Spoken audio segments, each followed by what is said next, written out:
나는 대한민국 예비역병장이다. 안녕하십니까?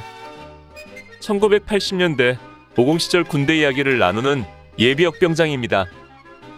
오늘도 저의 옛날 군대 이야기와 함께 추억여행 떠나시죠.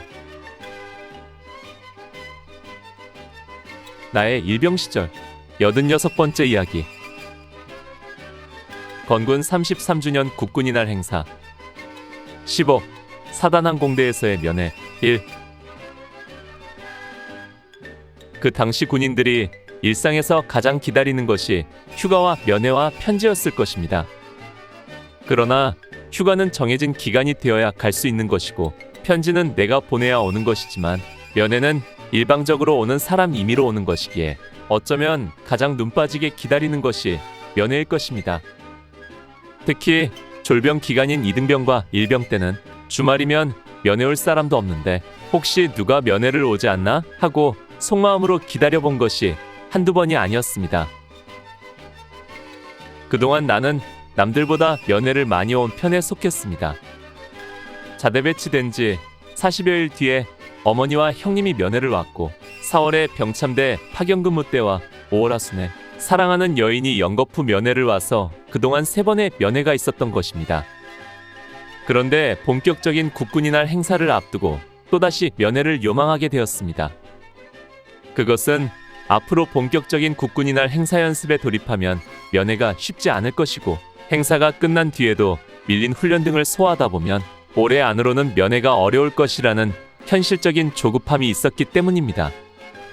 그리고 또 하나 중요한 이유가 있었는데 그것은 우리가 본격적으로 행사 연습에 들어가면서 꼭 필요한 관물만 가지고 서울로 가게 되는데 나는 관물 외에 혹 문제가 될 수도 있는 사물이 있었기 때문이었습니다.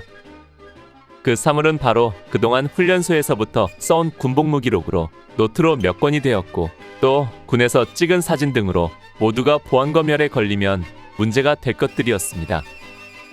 그래서 우리가 서울로 이동하기 전에 나는 이 사물들을 보내기 위해 누군가가 면회를 와야 했던 것입니다. 그러나 농번기로 한창 바쁠 부모님께는 차마 면회 오십사 말씀드릴 수가 없었습니다. 그래서 결국 그녀에게 또다시 내 속마음을 내비쳤습니다. 내가 정원과 파견근무할 때 그녀에게 편지를 보내면서 8월 14일 면회를 왔으면 좋겠다는 글을 보냈습니다. 날짜를 8월 14일로 잡은 것은 광복절인 15일이 토요일이고 다음 날이 일요일이라 이틀 연휴였기 때문에 시간적인 여유가 있으리라는 생각에서였습니다.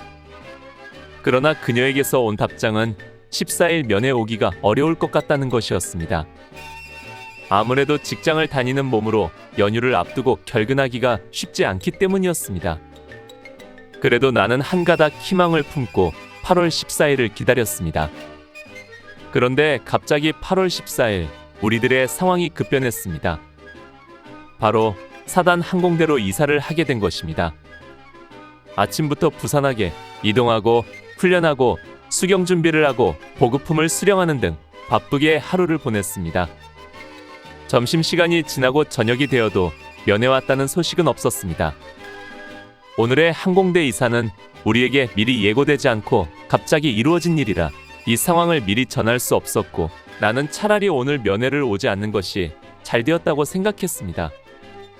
면회를 온다 해도 연대 정문으로 면회 신청을 할 텐데 나는 이곳에 있으니 결국 면회를 하지 못하고 헛걸음할 것이 빤한 일이었습니다. 이사와 수경 준비와 보급품 수령 등으로 지친 하루해가 저물고 저녁밥을 먹은 후 우리는 일찌감치 잠자리에 들었습니다.